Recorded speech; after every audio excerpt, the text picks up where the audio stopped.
Sebuah klaim mengejutkan telah beredar online, menarik perhatian banyak orang, terutama di kalangan umat Muslim.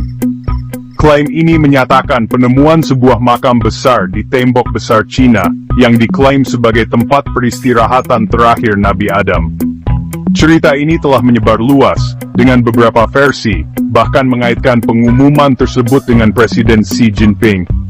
Kita akan melidiki klaim ini, memeriksa asal-usulnya, dan mengeksplorasi bukti atau kekurangannya, sebab yang mengelilinginya. Bergabunglah dengan kami saat kita menelusuri klaim yang menarik ini, memisahkan fakta dari fiksi, dan menyoroti peran penting konsumsi informasi yang bertanggung jawab di dunia kita, yang saling terhubung. Dalam agama Islam, Nabi Adam memegang tempat yang sangat penting, dihormati sebagai manusia pertama dan bapa umat manusia. Kisahnya, sebagaimana diceritakan dalam Al-Quran, adalah kisah tentang penciptaan, godaan, pertobatan, dan akhirnya pengampunan. Menurut kepercayaan Islam, Allah menciptakan Adam dari tanah liat, meniupkan kehidupan ke dalam dirinya dan menjadikannya sebagai khalifahnya di bumi. Adam tinggal di surga, sebuah taman kebahagiaan, di mana ia diberikan pendamping berupa Hawa. Meskipun mereka terjatuh dari surga, Adam dan Hawa tetap sangat menyesali perbuatan mereka, memohon ampun kepada Allah dengan pertobatan yang tulus.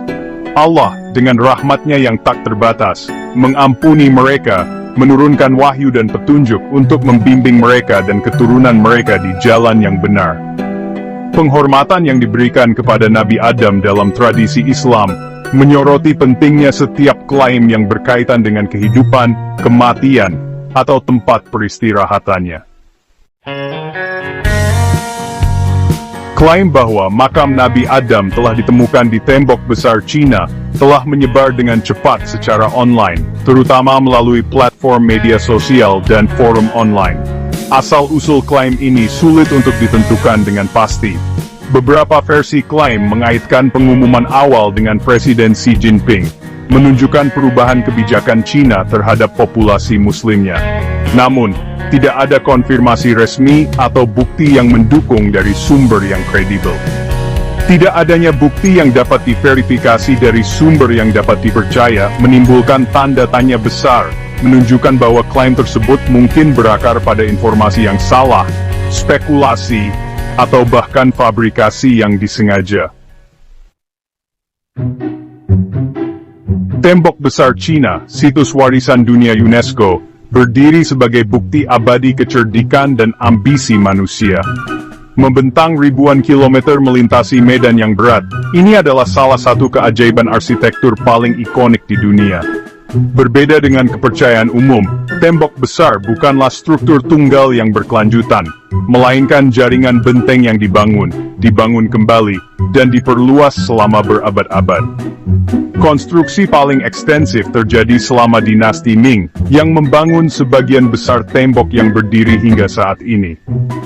Mengingat signifikansi sejarah tembok besar, setiap klaim penemuan yang luar biasa seperti makam Nabi Adam, niscaya akan mendapat pengawasan ketat dari komunitas akademik global. Kurangnya perhatian dari sejarawan, arkeolog, atau sinolog terkemuka, semakin menggarisbawahi sifat klaim yang meragukan.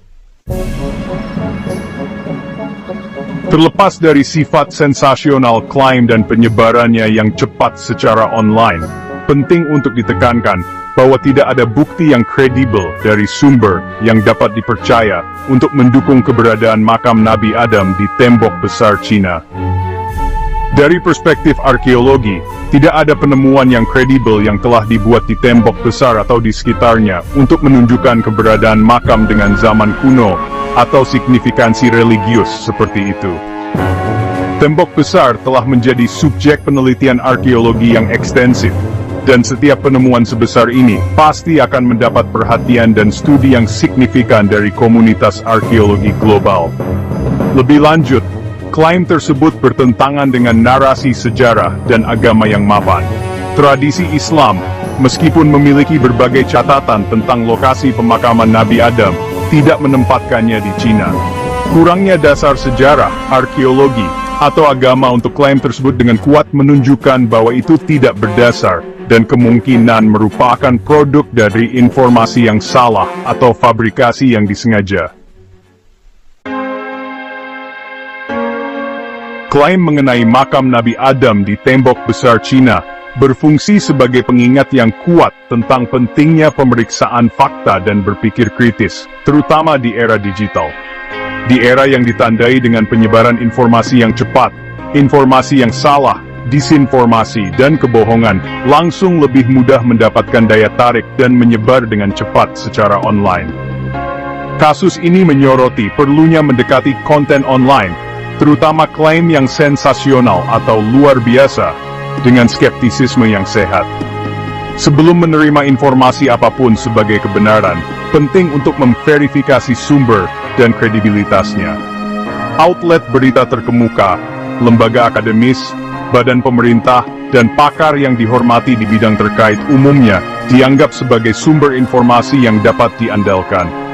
Membandingkan informasi dari berbagai sumber dapat membantu menentukan keakuratan dan keandalannya. Dengan terlibat dalam berpikir kritis dan pemeriksaan fakta, kita dapat menjadi konsumen informasi yang lebih cerdas, memisahkan kebenaran dari kepalsuan, dan berkontribusi pada lingkungan online yang lebih terinformasi dan bertanggung jawab.